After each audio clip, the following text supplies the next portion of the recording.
let's crack on. I'm turning into Josh, that's what he says in his videos. Hello everyone and welcome back to my YouTube channel.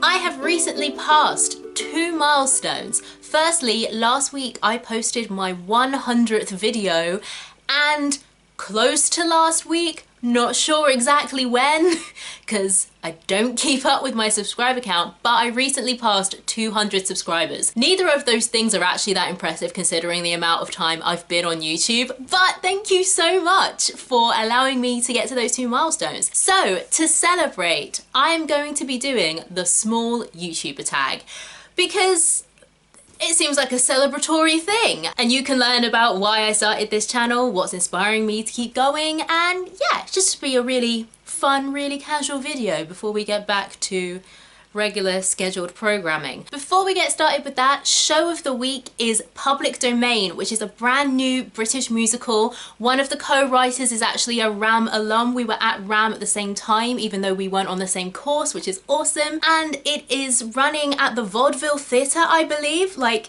it's a small 2-hander musical and it's going to the West End, and it's new British musical theatre writing. So I'll put a link in the description so you can find out more about that. So cool, really, really happy for those guys. And yeah, let's do a tag. I love how tags aren't even really a thing on YouTube anymore, but we're gonna do it anyway. Question 1, what inspired you to start making videos? I'm gonna answer this twofold. So right at the very, very beginning, when I was terrible, I was in my gap between uni and drama school, and I kind of just wanted a creative outlet. I just started my channel to kind of share my experience being a young aspiring actress, but it was more kind of vlog style, so I was talking about all sorts of different things. And then in 2019, when I kind of not so much revamped my channel, but I made the commitment to post once a month to see if it was something I wanted to keep going, because I hadn't been posting regularly at all. That's when I decided I want my channel to be advice, just to kind of give me a focus. And even though my content, especially last year during the pandemic when I could post more, has kind of evolved outside of that, that's still kind of the main goal of my channel, is to offer advice and insight to aspiring actors or other actors or people who are interested as well. So yeah, that's what inspired me to make my channel. Question 2. Oh God. Question 2, how long have you been on YouTube and have you had other channels? I haven't had other channels, but I've been on YouTube since, no, it was before drama school. It wasn't when I graduated. I want to say like 2013, 2014. I've been on YouTube for a long time. I just didn't commit in the beginning. No, I did commit, and then I went to drama school, and then life got crazy and I was too busy to just post the kind of random content that I had been posting. I think that's why I needed to have like, okay, what's my mission with this? I was too busy to just post as and when, you know. Question 3. Where do you see yourself and your channel in the next 5 years? Ideally, in 5 years, I'd like to see myself being able to make consistent income through performing, or at least through like freelance work. In terms of my channel, I would hope I'm over 1,000 subscribers by that point. I think to be monetized in 5 years for my channel, or like be in the position where I could be monetized if I wanted to be in 5 years, seeing as my channel is more of a hobby for me, like I have no intention of becoming a professional YouTuber or a professional influencer, I think I'd be happy with that. Question 4, what message are you trying to get across with your videos? Kind of the truth about what it's like to be an actor, to be honest. I think as someone who had an idea of what the real industry was like going into it, even I found it like a big adjustment of my expectations. And I know that there are a lot of people, especially younger people, who have no idea what the acting world is like. I didn't really know what the acting world was like. I knew it was hard, but I didn't know about the structure of it or anything like that. I just knew kind of the bare minimum. It can be very easy to just see the huge Hollywood celebrities and think that's what the life is, when it's not necessarily. With my videos, the kind of message I'm trying to get across is what it's actually like for like your average actor, kind of the 98% vast majority of actors who are working in the industry today, and also to offer advice, like actual practical advice for people who want to become actors or theatre professionals. Creating a free resource for people so they can have the bare essentials of what they would need, essentially. 5, do people from school find your channel? God, I hope not. I'm pretty sure my channel comes up if you Google me because my channel name is my name and my name is my professional name. So I would imagine people from school or uni or my postgrad could find my channel if they want to. I don't know if they do, and there's no one from school has like commented on any of my videos being like, oh Michaela, I haven't seen you since we were 16, how's it going? So I honestly don't know. I don't really keep in touch with people from my school, to be honest. Number 6, what does your username mean? It's my name. Yeah, my channel is just my name. Pretty boring. 7, describe your YouTube content in 1 sentence. Theatre content from a UK perspective. Boom. It's my outro, baby. Question 8, how many objects is your tripod made out of? I actually asked for a tripod for Christmas. Not this Christmas, the Christmas before. So I have a tripod. I don't know what I used to use before I had a tripod. Shelves and things? I don't know. Question 9, how many pennies have you made in the last 28 days? Absolutely 0. From YouTube. I've made money from like actual jobs that I've done. I don't make money from YouTube. That's just not my life. Question 10, which window do you film in front of? Now, see, this is the thing. In this accommodation, actually I'm getting quite a lot of natural light because it's a bright sunny day. There is like a massive window over there, but in terms of a good background, the good background options are further back away from the window. So in the winter or at night, or if it's really overcast, you don't really get good light back here, which is sad because this wall behind me is also my self-taping wall, which is where I self-tape because it's the only completely blank wall in this room. So yeah, I had to buy a ring light. Me and Josh pooled, to be honest. Question 11, what inspires you to keep making videos even when you haven't found success yet? I think firstly it's the fact that I don't make these videos for the success. If I was someone who was just like, I want to make YouTube videos because I want to get hundreds of thousands, if not millions of subscribers and make a ton of AdSense money, I would have given up by now. Firstly, I really enjoy just making videos and making content. And secondly, I don't know, I like talking about theatre. I like talking about theatre on my channel as kind of a soundboard. I like thinking that I could give the advice to people that I didn't have when I was starting out on my journey to becoming a professional actor. Those things outweigh the need for success. I'd rather only have you 200 subscribers watching me and have a successful acting career than ditch my acting career and have a successful YouTube channel, to be honest. I actually want to make a video about that. Let me know if you'd be interested in the comments. What video are you most proud of? I'm gonna say 2. The first one I'm proud of is my anti-racism in theatre video because I found that video really tough to film. I'll link it in a card above if you haven't seen it. I feel proud of myself for making a video that I think helped the conversation. I didn't want to just be like, oh, the Black Lives Matter movement is happening because of this awful thing that's happened and I'm annoyed about it. I didn't want to just rage against the machine. I wanted to make something that would add to the conversation and, like I've said previously, be a useful resource for people. And I really think the light's changing.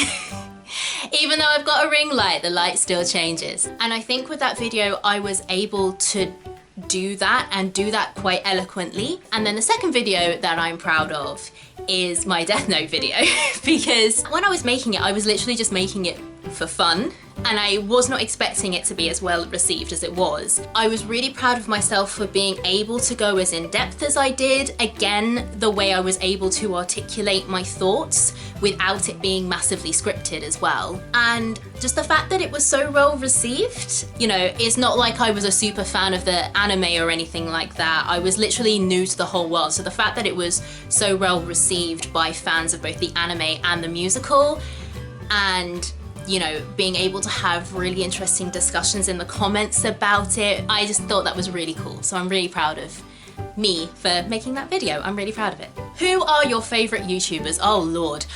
I watch so much YouTube, so there's like so many, but just to try and keep it brief. YouTube personalities like OG, someone in front of a camera chatting, Smoky Glow, Hannah at Smoky Glow, I love her channel. Tiffany Ferg, Simon Whistler, lots of his channels. Josh really likes Business Blaze. I need to be in the mood for Business Blaze. For me, I've been really getting into mega projects, biographics and geographics, which are just 3 of the hundreds of channels that Simon Whistler runs. Anything educational really, like sometimes I'll watch Scott Manley, he does videos about space and rockets and stuff. Call Me Kevin, Crash Course, always a big fan of Crash Course. I've recently discovered Lo-Fi Girl for just like listening to lo-fi when I'm writing and doing stuff. Screen Rants, the pitch meetings, and also Ryan George, who has his own channel and he does the pitch meetings. Very, very funny if you're looking for comedic content. Sierra Schultze, she is a body positivity fashion channel. She also has a vlog channel with her husband. For natural hair content, Mains by Mel. She's a curly hair stylist. Ask a Mortician, which is run by Caitlin Doty, who is a mortician in LA. Really interesting videos about death. It's not as macabre as it sounds. Ted Ed, Number File, Today I Found Out, Veritasirum, Josh's channel, JJ Painting, of course. And then like language content, Lindy Botes, and Days of French and Swedish, which is run by Lamont, Luca Lampariello, Dreaming Spanish. Yeah, I'm going to leave it there and probably cut that list down because I watch a lot of YouTube. I watch too much YouTube. I have a problem. Question 14. What video would you create if you had unlimited budget? Think big. I'm really interested in what the different drama training is in different countries. One of my housemates' girlfriends is from, girlfriends, as if he has multiple. He only has the one. But one of my housemates, his girlfriend is from Canada, or she grew up in Canada. And we've had a few discussions about what her training over there was like versus when she trained over here, because she's trained in both countries. So I'd be really interested to, if I had the budget, to travel when it's safe to different parts of the world and either experience their training and documentize it, or just talk to practitioners in those countries who trained in those countries about what it's like, what kind of things they prioritize, what styles and forms of theatre are looked upon more favourably, how their funding works, funding models that they use. I'd be really interested in doing a video about that and actually going to different conservatoires or drama schools or universities and seeing what it's like. That would be really cool actually. Question 15, how much time do you spend on YouTube every day? An unhealthy amount. An unhealthy amount. It's really bad. I think because it's so easy when you watch a video to just be like, oh, I'll just watch one more. Oh, this one's only 4 minutes, I'll watch one more. Oh, this one looks interesting, I'll watch that one. That's where it goes wrong for me, especially when I'm in the mood to watch new content. At the moment, I'm in a mode of watching newer things, so I can go down the rabbit hole because I haven't watched all of their videos, and that gets dangerous. Yeah. Question 16, do you watch your favorite programs regularly on YouTube? I don't know what this question means by programs. In terms of channels, yes, I do watch my favorite channels regularly. Most YouTubers do post regular content. Also, what I will often do, whether just because I want something longer that I can just listen to or something to listen to while I sleep, I'll sometimes find documentaries that I've watched on TV. I'll find them on YouTube and watch them, I guess. Like there's a few Lucy Worsley documentaries, some science documentaries, history documentaries that are on YouTube, so I'll put those on. Things that I would normally call programs like Money Heist or like comedy shows that I'll watch on YouTube, I'll watch snippets. Like QI has a channel and there's a Whose Line Is It Anyway channel where they'll post snippets from episodes, but I wouldn't find an episode of those necessarily on YouTube and watch it. I'd find them on iPlayer or whatever TV streaming service they were on. Number 17, best thing about YouTube, that anyone can, if they've got a camera or camera phone and an internet connection and an account, that anyone can make what they want to make. It's one of the sad things about theatre is that the nature of it is that it is exclusionary. Like, there are barriers to entry, and there's barriers in terms of reach for YouTube, don't get me wrong, but at least you can put it out there. Like, there's nothing to stop you making what you want to make and putting it out in the world, you know, which I think is great. Worst thing about YouTube, I kind of want to say it's the same thing. The fact that anyone, no matter how terrible you are, when anyone can pick up a camera and make whatever they want and post it without any way to hold that to account, you can get dangerous stuff on YouTube and stuff that's just influencing people to not be good people. For me, and maybe this is just me being old, even though the internet was rising when I was a teenager, I think YouTube started, didn't YouTube start in 2007? So I would have been like 16. I don't know what would have happened if YouTube was around when I was 10 years old. I don't know how that would have shaped me as a person, but it kind of worries me knowing me as like a fully fledged adult. Like, the amount of YouTube that I consume, I just think about if I was 10 or if I was 12 or if I was 13, 14, how impressionable I was, all of the stuff that I was going through, and if I was consuming the amount of content that I consume now, what that would have done to my values, depending on the type of content. There's good content and there's bad content. I might have just spent my teenage years, if we had YouTube, just watching Crash Course, and that would have been it. But I also could have been watching Jake Paul and Tana Mojo and being like, well, I don't care about other people, and having luxury items is the most important thing. There are some values that I have that are a pretty strong part of me, that make up the core of my personality. When you're a kid or a teenager, you're still figuring that out. And the things you watch and consume, as well as what's happening in like your day-to-day life, can have a huge impact on that. And I think that's what I worry about with YouTube. It's very difficult to police.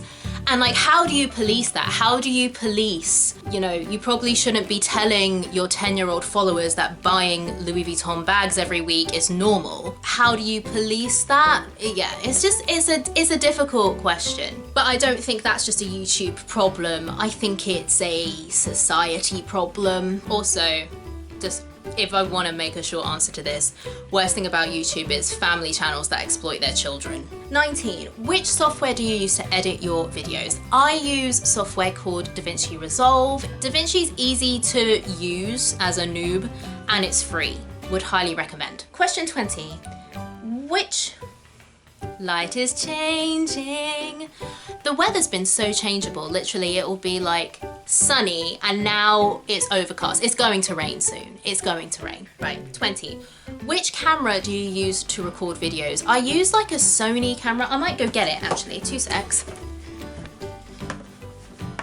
By it, I mean the box, because obviously I'm using the camera right now. Oh yeah, it's the Sony Handycam HDR CX240E. That's what I'm filming on right now. It's pretty solid. I think when I got it, it was like £119, and that was like, I wanna say 2014. Or maybe it was after I graduated from RAM, so maybe it was like 2015. So I don't know what that is in 2021 pounds. It's handy, it's dandy, it's relatively cheap for a camcorder. Does the job. And number 21, why should anyone subscribe to your channel? Well, if you like theatre content, especially if you're in the UK, which most of my viewers are actually in the US, thank you for watching. Yeah, if you like theatre, if you like my personality, which hopefully if you got this far into the video, you do. If you want to know more about what it's actually like being an actor in the UK, if you want content that is thought out and that I enjoy making, if you want content from someone who enjoys making it, then yeah, subscribe. Would love to have you. And let me know what stuff you would be interested in seeing that fit into that remit of stuff. Yeah. So that was the small YouTuber tag. Thank you so much to each and every one of you for helping me get to 100 videos and over 200 subscribers. I really appreciate it. To mark these 2 milestones, I've also set up a Ko-fi page. On that page, I'll be posting behind the scenes stuff, pictures, blog posts, normal posts about this channel and also my wider creative pursuits. So follow me over there if you'd like to see that stuff. And if you feel so inclined, you can buy me a coffee and support me financially over there as well. No pressure to do that at all, and you can still see the behind the scenes stuff without supporting me financially. That's all good. Or you can just continue watching these videos, which I really do appreciate. So thank you so much for watching. If you enjoyed this video, please consider liking and subscribing. Would love to have you on the channel. Come on down. We're having a great time. Stay tuned. Why did I say that? Stay tuned for more theatre content from a UK perspective, and I will see you all in my next video. Bye friends!